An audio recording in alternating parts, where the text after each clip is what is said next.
Saya tidak tahu kalau jadwal di Ponorogo juga di Jawa Timur jam berapa karena beda dengan di Bandung. Untuk waktu mungkin sampai jam 17:10, mohon maaf Pak Kiai. Ya. Dan kepada teman-teman, nanti silahkan yang ingin bertanya, silahkan bisa lewat chat room saja, nanti akan kami sampaikan. Terima kasih, kami berikan waktu kepada kesempatan kepada Al-Muhtaram Kiai Haji M. Akrim Maryat. Falyatafadhal mashkuran. Bismillahirrahmanirrahim. Assalamualaikum warahmatullahi wabarakatuh. Alhamdulillahirabbil alamin wassalatu wassalamu ala sayyidina wa habibina syafiina maulana Muhammad wa ala alihi wa sahbihi ajma'in. Amma ba'du. Pembicaraan kita pada sore hari ini terbatas tentang pelaksanaan Pancajiwa bagi para alumni Pondok Modern Darussalam Gontor. Yang jelas Pancajiwa itu adalah Islam, tetapi Islam bukan Pancajiwa. Ini satu perlu dimengerti bahwa ini bukan ajaran Gontor, tetapi ini adalah yang diterapkan oleh Gontor, karena Pancajiwa itu Islam semua. Maka kita tidak mempunyai ajaran baru, agama baru, syariat baru, tidak. Ini ambilan daripada perasan daripada agama kita, agama Islam. Di dalam Pancajiwa itu ada hal yang harus kita lakukan setiap saat. Sebenarnya agama, bahwa agama itu juga aturan-aturan yang bisa dan harus kita laksanakan setiap saat juga. Di mana kita berada, kita bisa beragama. Di mana kita hidup, kita bisa beragama. Kapanpun, dimanapun, seperti apapun keadaan kita, itu dasarnya agama. Maka tidak boleh kita meninggalkan agama. Nah, Pancajiwa juga seperti itu. Pancajiwa itu adalah diambil dari Islam semua. Yang kebetulan kita mendapatkan kelompok Pancajiwa ini di Pondok Modern Darussalam Gontor. Yang disebut Pancajiwa itu adalah jiwa-jiwa yang dimiliki oleh semua penghuni pondok, semua santri itu, dan kan diminta Pancajiwa itu tidak hanya diamalkan di pondok, tetapi Pancajiwa itu betul-betul diamalkan di semua keadaan dan tempat dimanapun santri itu berada, supaya Pancajiwa ini diamalkan. Jiwa yang 5 itu yang paling pertama kali adalah keikhlasan. Keikhlasan itu diajarkan. Keikhlasan itu betul-betul diwajibkanlah bagi kita untuk ikhlas dalam segala hal. Ikhlas artinya rela. Maka di sana ada suratul ikhlas, itu adalah surat ikhlas. Ikhlas bahwa Allah itulah yang menjadi Tuhan kita, Allah adalah satu, Allah Maha Esa dan lain sebagainya. Kita rela, tidak berontak, tidak kemudian kita protes. Kenapa yang jadi Tuhan Allah? Tidak seperti itu. Maka keikhlasan kita juga, kita ikhlas dalam hidup ini dalam segala hal. Kita ikhlas dengan keadaan kita masing-masing. Tidak perlu iri kepada yang lain yang dikatakan lebih bagus, lebih kuat, lebih ganteng, lebih kaya. Tidak. Apa yang kita miliki, apa yang sekarang kita alami, itu adalah bagian kita yang kita tidak perlu iri kepada yang lain. Maka juga tidak boleh kita takabur kepada yang lain. Keadaan kita adalah keadaan yang memang itu yang harus kita alami. Hidung kita mancung atau pesek, itu sudah kita ikhlas apa adanya. Jadi bagaimana bentuk kita, itu ikhlas kita apa adanya. Kita juga ikhlas kita menjadi orang yang bernafas di atas daratan, bernafas di udara begini. Jangan sampai iri kemudian kita kepada ikan yang berada di dalam air. Kita ingin menjadikan seperti itu, iri, tidak. Ini adalah keikhlasan, kita ikhlas dalam segala hal. Maka sejak awal di pondok kita ini, semuanya didasarkan kepada keikhlasan. Kiainya ikhlas, santrinya ikhlas, semuanya ikhlas. Ikhlas dalam arti tidak kemudian berontak, dan ikhlas dalam arti tidak kemudian tidak rela.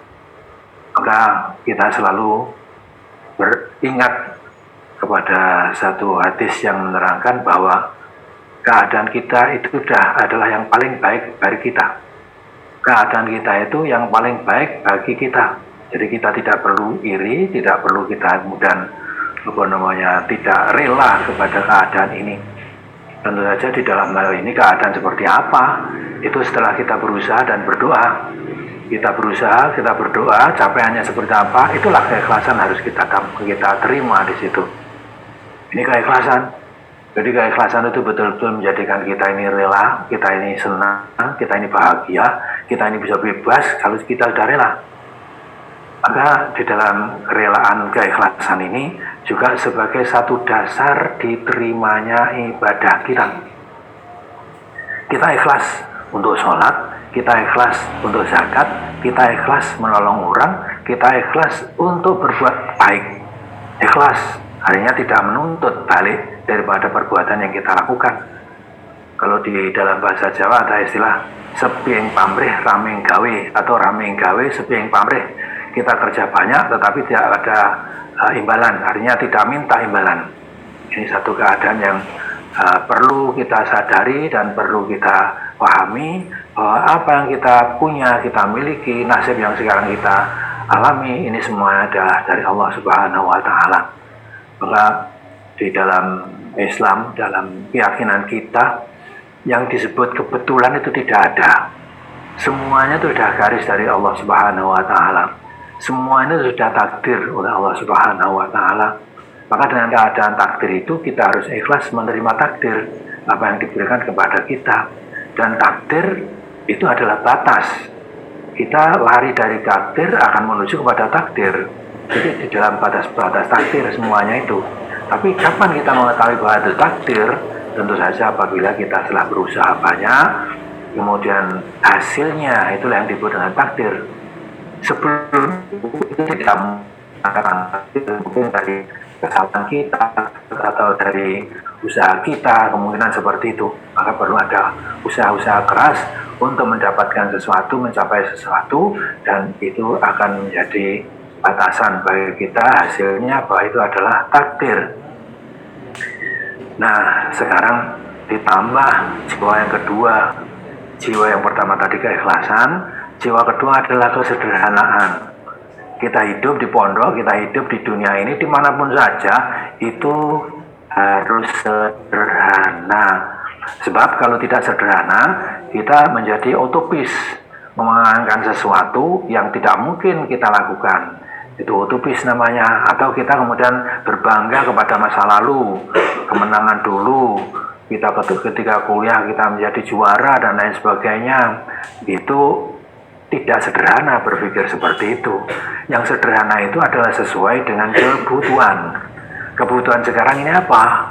Kita lakukanlah kebutuhan itu, kita penuhi kebutuhan itu. Itu berpikir sederhana. Jadi Allah juga memerintahkan kepada kita untuk berpikir sederhana. Tidak usah muluk-muluk, tetapi kita berdasarkan kepada keadaan yang ada. Jadi kita melihat sejarah yang lalu, melihat keadaan sekarang, melihat apa yang akan terjadi nanti. Nah, sederhana adalah ketika kita ini betul-betul melihat keadaan yang sebenarnya pada saat kita berpikir. Itu sederhana. Tidak perlu berpikir yang lain-lain, cukup berpikir apa adanya, realis saja. Jadi apa adanya itu kita terima, kita lakukan, kita jalankan, itu sudah menjadi sederhana. Jadi di Ngontor ada istilah kesederhanaan. Kesederhanaan itu gampangnya, sederhana itu menutupi kebutuhan. Kalau sudah mengikuti keinginan, itu sudah tidak sederhana lagi. Keinginan itu tidak bisa ditutup, keinginan itu tidak bisa dibatasi. Keinginan apapun ada keinginan itu. Memiliki harta itu keinginannya banyak. Jadi punya harta 100 juta, kepingin menjadi 200 juta kepingin lagi yang 300, 400 dan seterusnya, tidak akan habis-habisnya. Itu berpikir tidak sederhana. Jadi berpikir sederhana itu apa adanya, kita terima apa adanya, kita betul-betul puas gitu. Tetapi kalau yang dianggap puas itu seperti apa? Puas itu bukan keinginan, itu puas itu. Jadi puas itu satu keadaannya, satu keadaan yang menjadikan kita ini tenang, itu kepuasan. Puas itu dalam arti kita betul-betul ikhlas menerima keadaan, itu namanya puas. Kalau mencari bahagia, tidak akan ketemu bahagia itu. Karena bahagia itu akan lenyap pada satu saat. Pokoknya kebahagiaan orang yang baru diwisuda, bahagianya pada waktu wisuda itu. Tapi setelah wisuda 1-2 jam sudah hilang bahagianya, itu tidak seperti dulu lagi. Jadi sangat relatif dan sangat sesaat sekali kebahagiaan itu. Maka kita tidak perlu menginginkan kebahagiaan itu terus-menerus, tapi kita selalu menginginkan supaya kita ini istiqomah dalam berpikir, istiqomah dalam beribadah, istiqomah dalam segala hal. Kita bisa tetap menjadi orang yang berbahagia kalau seperti itu. Kalau selalu kurang, itu tidak akan bahagia. Selalu berpikir negatif, itu tidak bahagia. Pokoknya bahagia itu sesuai dengan apa yang ada, itu adalah bahagia. Nah, jiwa selanjutnya adalah jiwa berdikari, yaitu hidup berdikari. Berdikari, berdiri di atas kaki sendiri. Jadi ini satu ajaran yang sangat penting sekali bagi kita untuk bisa hidup mandiri. Kita bisa berusaha secara mandiri. Tidak berarti kita punya sawah 1 hektar kita harus mencangkul sendiri, tidak. Tetapi mandiri, kita bisa mengelola sawah itu dengan pola pikir kita, cara kita, sehingga kita bisa menyelesaikan permasalahan itu. Itu namanya mandiri. Nah, ini di pondok pesantren ini kita harus mandiri, hidup kita itu juga harus mandiri. Pondok kita ini mandiri sejak dulu. Jadi menjadi filosofis kita untuk mandiri. Tergantung siapa saja itu mandiri betul-betul. Sejak awal anak masuk kantor itu sudah diajari mandiri untuk mengambil makanan, mandiri untuk mencuci pakaian, mandiri untuk menyelesaikan berbagai macam masalah ketika ada di pondok itu. Nah, ini yang diajarkan oleh pondok, dan itu tentu saja harus dibawa keluar. Bagaimana kemandirian itu betul-betul kita terapkan di situ. Seperti hanya kita mempunyai sintese yang 4 itu, ada Al-Azhar, ada Aligar, ada Santiniketan. Ini semuanya adalah lembaga-lembaga pendidikan yang menjadi acuan kita. Ini ada Sanggit. Ini semuanya kemandirian yang ditonjolkan, terutama yang agak jelas nyata sebagai dasar hidup di Santiniketan itu adalah kemandirian.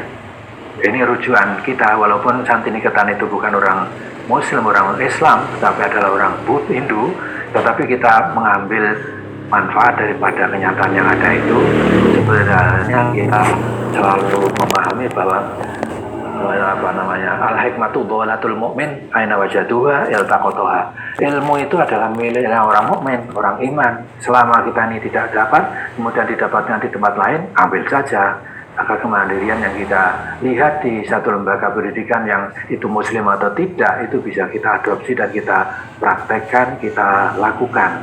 Tetapi kemandirian itu sebenarnya sudah diajarkan di dalam agama kita, agama Islam mengajarkan untuk mandiri. Jadi kulun ya'malu ala syakilatihi, itu kemandirian di situ. Jadi wala taziru waziratu wizra ukhra, itu mandiri, semua adalah mandiri. Kita tidak bisa hidup gantungkan kepada orang lain dan mendapatkan pertolongan orang lain. Jadi ada kilana ghaniyun an akhihi hayatahu wa nahnu idza mitna asaddu taghaniya. Itu asyaddu taghaniyan, itu betul-betul kita harus mandiri. Ini kemandirian dilaksanakan pada setiap saat. Kemudian selanjutnya adalah ukhuwah Islamiyah. Ukhuwah Islamiyah itu sudah cukup. Ukhuwah Islamiyah itu bukan berarti ukhuwah bersaudara dengan orang Islam saja, tidak.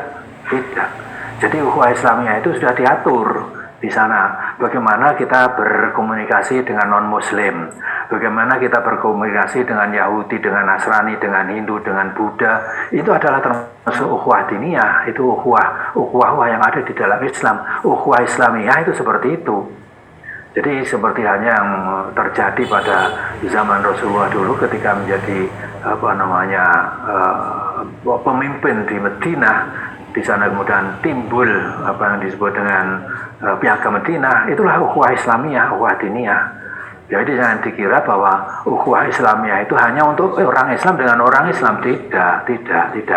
Jadi untuk semua, termasuk kita berukhuwah dengan binatang, berukhuwah dengan alam, itu adalah ukhuwah juga. Bagaimana kita di dalam hadis sendiri, dalam Rasulullah itu bersabda bahwa kita di dalam menyembelih binatang harus ditajamkan pisaunya. Ini termasuk ukhuwah itu. Kita termasuk berperilaku baik kepada binatang, kepada makhluk Allah yang sebenarnya antara binatang dengan kita itu sama saja. Jadi sama saja, wa ma min dabbatin fil ardi walau ta'irin yatiru bi janahihi illa umamun amsalukum. Itu dia adalah makhluk juga seperti kamu. Jadi apapun yang diciptakan oleh Allah itu sebenarnya sama dengan kita, sama-sama makhluknya. Nah inilah kita bisa ukhuwah kepada siapa saja.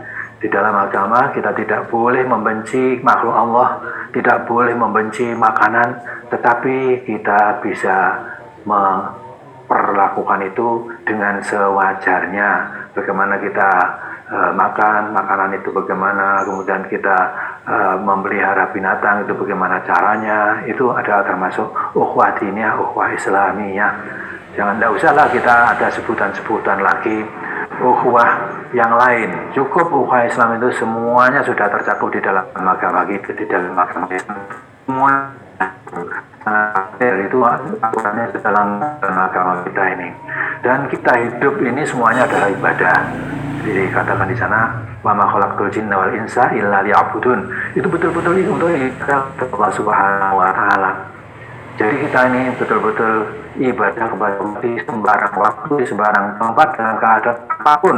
Itu kita bisa beribadah, kita ingat pada Allah Subhanahu wa taala. Itu adalah termasuk ibadah yang tidak putus-putusnya, dan kita selalu ingat kepada Allah dimanapun dan kapanpun. Karena Rasulullah SAW yadkurullaha fi kulli ahyanihi. Jadi Rasulullah itu selalu ingat kepada Allah dimanapun dan kapanpun. Maka di dalam berdoa kita selalu ingat pada Allah kapanpun kita ingat kepada Allah. Jadi akan masuk WC pun kita ingat kepada Allah. Jika kita berbuang, itu juga ingat pada Allah, dan itulah kita bersyukur kepada Allah. Nikmatilah segala sesuatu yang kita lakukan, sesuatu yang kita alami, dengan begitu kita larikan semuanya itu kepada Allah Subhanahu wa taala. Kita belajar bukan untuk ilmu, kita mempunyai ilmu bukan untuk ilmu, tapi sebenarnya adalah ilmu untuk ibadah. Semakin banyak kita mendapat ilmu, semakin banyak kita mendapatkan pengetahuan, itu semuanya akan dirujuk kepada Allah Subhanahu wa taala, dikembalikan ke sana, itu kita ibadah kepada Allah Subhanahu wa taala. Yang terakhir, jiwa yang terakhir adalah jiwa bebas. Jiwa bebas itu betul-betul satu hak asasi kita yang sangat mahal sekali. Kalau kita ini sudah tidak bebas, nah ini sudah dipasung kita ini, berpikir tidak bebas, berbicara tidak bebas, semuanya tidak bebas, itu akan menjadikan kita sangat terganggu. Jadi hak asasi kita ini bebas, kita bebas untuk berbuat apa saja asalkan syar'i. Jadi jangan diartikan bahwa kita harus berbuat sebebas-bebasnya. Tidak, kita berbuat sebebas mungkin, karena kebebasan kita itu dibatasi oleh kebebasan orang lain. Maka dalam berpikir kita bebas berpikir, dalam merasakan kita bisa merasakan dengan bebas. Maka kalau kita makan namanya gitu, kita harus bebas dari segala perasaan. Ini akan menjadikan kita tuh nikmat. Ketika kita mencicipi makanan, kita rasakan, oh ini enak sekali, nikmat sekali. Maka perlu dirasakan, perlu kita camkan, perlu kita hayati makanan itu, sehingga kita akan menjadi orang yang bersyukur terus. Karena waqalilun min ibadiyas syakur, itu tidak bebas. Orang yang tidak bersyukur itu selalu dihantui oleh keadaan Kalau kita sudah bersyukur itu kita bebas segala sesuatu, bebas semuanya. Kalau kita sudah berhubungan dengan Allah, menyembah Allah Subhanahu wa taala, tidak ada yang lain kecuali Allah Subhanahu wa taala, kita akan bebas dari segala sesuatu. Bebas dari tekanan, bebas dari ancaman, bebas dari segala. Ini kebebasan. Kita diajarkan untuk bebas, betul-betul bebas. Kalau kita sudah la ilaha illallah, kita ini bebas dalam pikiran kita, bebas untuk berbuat apa saja, bebas untuk merasakan apa saja, bebas. Ini adalah kebebasan. Nah, kita juga di dalam kehidupan kita ini hendaknya bebas. Kalau kita sudah berbicara berdasarkan agama, itu bebas dari segala sesuatunya. Kita tidak lagi terbatas kepada sesuatu yang membatasi kita untuk bergerak. Bebas, orang ikhlas itu bebas, orang sederhana itu bebas, orang yang melaksanakan ukhuwah itu bebas, orang ibadah itu bebas. Kebebasan ini adalah asasi manusia yang paling tinggi. Kalau kita tidak mempunyai kebebasan, ini hak kita dipasung, hak kita ini diambil orang, hak kita ini dibatasi. Saya kira itu yang saya sampaikan untuk sore hari ini tentang Pancajiwa yang harus kita lakukan dan kita laksanakan di mana saja kita berada, tidak pada waktu kita di pondok saja, tetapi sampai di kehidupan di masyarakat kita juga melaksanakan, melakukan, mengeterapkan, menjalankan jiwa Pancajiwa ini, jiwa pondok. Saya kira demikian, terima kasih. Wassalamualaikum warahmatullahi wabarakatuh. Waalaikumsalam warahmatullahi wabarakatuh. Terima kasih Bapak Kiai atas paparan tentang Pancajiwa. Subhanallah, sangat luar biasa sekali. Jadi kalau misalkan kami rangkumkan tadi itu adalah yang pertama bahwa Pancajiwa itu intinya adalah Islam ya. Jadi Pak Kiai ya. Kemudian Pancajiwa itu bukan ajaran baru tapi suatu yang diterapkan di pondok ya. Jadi subhanallah. Jadi ini kebetulan Pak Kiai ada pertanyaan dari saudara kita Ustaz Zainuddin Jannatul Firdaus. Beliau ini bertanya, Pancajiwa pondok modern tidak hanya di dalam pondok melainkan diimplementasikan di luar pondok modern. Jiwa bebas yang ingin kami tanyakan, ajaran bebas yang diajarkan di pondok kalau melihat kepada sejarah justru menjadi bumerang pada peristiwa 22 Maret 1967. Santri tidak tahu diri bahkan mencoba mendemo, bahkan berinisiasi ingin mendongkel posisi kiainya sehingga semua santri dipulangkan. Pertanyaannya, apa substansinya tentang jiwa bebas yang diharapkan oleh pondok modern Gontor? Syukron Ustaz. Ya, terima kasih. Kebebasan itu kalau kita sudah la ilaha illallah, semuanya sudah tidak bisa mengelilingi kita, membatasi kita. Kita hanya ada di bawah tanah, yang di atas itu Allah, hanya itu bebas. Maka kebebasan kita ini bebas dalam beragama, bebas dalam ibadah. Jadi kita beribadah kepada Allah itu bebas. Dan kita betul-betul free di dalam segala tekanan. Kita tidak mau ditekan. Tapi kalau tadi yang disebutkan masalah tahun 19 Maret bukan 22 ya. 19 Maret 1967 kok bisa terjadi itu bukan berarti bumerang. Bukan berarti bumerang. Itu banyak hal-hal yang menjadikan peristiwa itu terjadi. Jadi mungkin diantaranya pertama adalah karena husnudonnya kiai, lalu husnuzon saja kepada guru-guru senior pada waktu itu, dianggapnya sudah betul tapi nampaknya mereka berbuat yang tidak sesuai dengan apa yang diinginkan. Kemudian yang menjadikan itu anak-anak itu berbuat seperti itu, ada provokasinya, diprovokasi sehingga dia mau berontak. Jadi pada waktu pertama kali yang disentil, yang picu pertama kali adalah masalah makan, masalah kesejahteraan. Jadi masalah kesejahteraan ini mulai diungkit gitu. Jadi mereka anak-anak santri-santri itu disuruh berpikir bayar mulu sekian kok makanannya hanya seperti itu. Nah ini kemudian dituduhkan pada orang lain, ada yang dikambing hitamkan. Wah ini tentu saja bagian dapur yang salah, dikorupsi uangnya. Kemudian bagian dapur diperiksa, ya tidak ada salahnya dibukukan dengan sebaik-baiknya. Tetapi yang menjadi permasalahan adalah pada waktu itu santri tidak semuanya membayar dengan tepat. Jadi ada 100 dalam satu dapur ada 100, yang bayar itu kadang-kadang ya hanya 50% dari itu, kurang daripada itu, maka juga kualitas makanannya menjadi tidak enak, kurang enak. Nah, ini dipakai dasar untuk memprovokasi anak supaya berontak. Nah, itu pada waktu itu saya kelas 6 waktu itu. Kemudian kita disuruh membuka-buka buku yang ada di administrasi, karena mereka setelah menuduh bagian dapur yang salah, tetapi setelah dilihat tidak ada yang salah, kemudian yang dituduh adalah bagian administrasi. Nah, kita juga ke bagian administrasi, kita lihat, kita periksa, nggak ada yang salah pada waktu itu. Nah, kemudian karena tidak ada yang salah itu, kemudian pindah kepada yang lain, kepada pribadi pendiri pondok, pribadi pasar, pribadi pajak dan lain sebagainya, dengan ungkapan-ungkapan pada waktu itu Pak Sahal itu masih makan barang wakaf karena tanahnya sudah diwakafkan, kok hasil kelapanya diambil Pak Sahal gitu.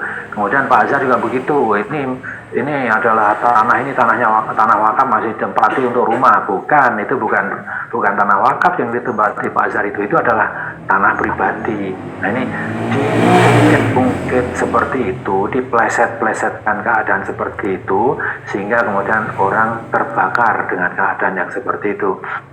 Ini sebenarnya hanya kamuflase semua, hanya kamuflase. Jadi hanya sebagai penutup saja.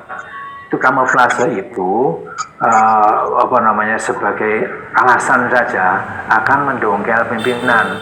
Sebenarnya bukan mendongkel pimpinan yang menjadi isu pokok, itu akan membelokkan rel pondok. Nah, rel pondok itu sudah jelas, itu mau dibelokkan ke tempat lain. Karena yang memegang kendali itu pimpinan pondok, nggak bisa dibelokkan. Kemudian yang diancam adalah pimpinan pondok, sehingga pada waktu itu pimpinan pondok supaya didongkel, bahkan kalau ada ide gila namanya, itu mengatakan bahwa kalau tidak mau turun harus diturunkan sampai dibunuh. Nah ini bukan karena janji kebebasan, bukan, itu banyak sekali yang menjadikan kejadian itu terjadi. Situasinya memang seperti itu, dan ini adalah satu kesalahan atau satu koreksi yang kita terapkan di Gontor supaya nanti tidak terjadi lagi. Kita adakan peringatan setiap tahunnya, kemudian kita cermati apa yang menyebabkan dulu itu anak-anak tidak puas. Maka sekarang ini pokoknya itu untuk kepentingan anak itu kita utamakan, entah itu dalam bentuk fasilitas atau dalam bentuk peralatan dan lain sebagainya, kita cukupi semuanya santri itu sedapat mungkin. Itu yang menjadi pikiran pertama yang kita prioritaskan adalah santri semuanya. Itu santri untuk apa aja. Kalau itu untuk santri, kita selalu berpikir untuk menyelesaikan permasalahan itu seperti itu. Jadi kembali permasalahannya bukan karena kebebasan kemudian berontak, enggak, bukan itu. Jadi permasalahannya ada lain, penyebabnya adalah lain. Saya kira banyak hal yang bisa digali dari terjadinya peristiwa 19 Maret itu. Saya kira demikian. Baik, terima kasih Pak Kiai. Alhamdulillah, jadi semakin terang, Mbak ya. Jadi mungkin peristiwa yang terjadi itu menjadi selalu klarifikasi juga bahwa ternyata memang itu bukan efek dari kebebasan yang diajarkan, bukan dari implementasi kebebasan di pondok. Terima kasih Pak Kiai. Kami ucapkan sekali lagi Bapak Kiai jazakumullah khairan katsiran. Semoga yang disampaikan tadi mudah-mudahan kita semuanya bisa melaksanakannya dengan baik. Kemudian juga semoga amin ya Allah, Bapak Kiai keluarga ada dalam kesehatan, begitu juga Bapak pimpinan seluruhnya, dokter juga seluruh santri dan seluruh alumni ada dalam lindungan ridha Allah Subhanahu wa taala. Demikian dari Amin, amin, saya ya sebagai Allah. moderator. Kami kembalikan lagi kepada host kita, yaitu Ustazah Zulfa. Terima kasih. Demikian dari saya. Assalamualaikum warahmatullahi wabarakatuh. Syukran Ustaz. Alhamdulillah pada sore hari ini kita sudah mendengarkan pemaparan dan penjelasan dari ayahanda kita. Tidak lupa terima kasih yang sebesar-besarnya kami haturkan kepada bapak-bapak pimpinan, bapak-bapak kiai, Pondok Modern Darussalam Gontor, terkhusus ayahanda Dr. Andes Kiai Haji Akrim Maryat yang telah menyempatkan waktu beliau untuk bisa bersama-sama dengan kita pada sore hari ini. Tidak lupa kami mendoakan antum-antum semua, ustadz dan ustazah, kiai-kiai kami yang ada di pondok, mudah-mudahan selalu dalam keadaan sehat walafiat dan selalu dalam lindungan Allah Subhanahu wa taala. Amin ya rabbal alamin.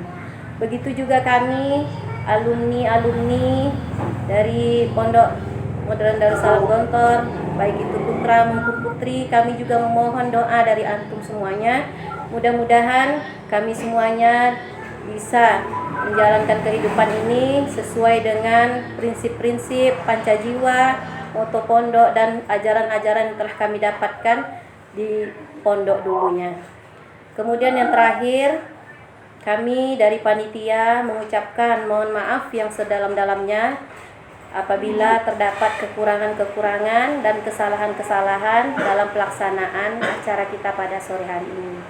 Syukran Ustadz, syukran Pak Yai. Kirim salam kami kepada Ustadz-Ustadz, asatid, ustazah, kiai-kiai beserta keluarga semuanya yang ada di pondok. Insyaallah, insyaallah. Ya. Syukron, mungkin inilah acara kita pada sore hari ini.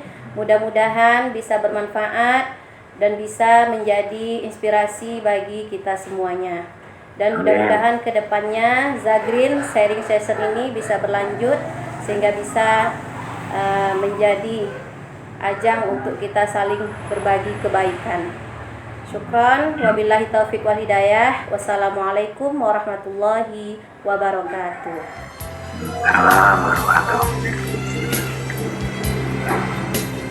Waalaikumsalam warahmatullahi wabarakatuh.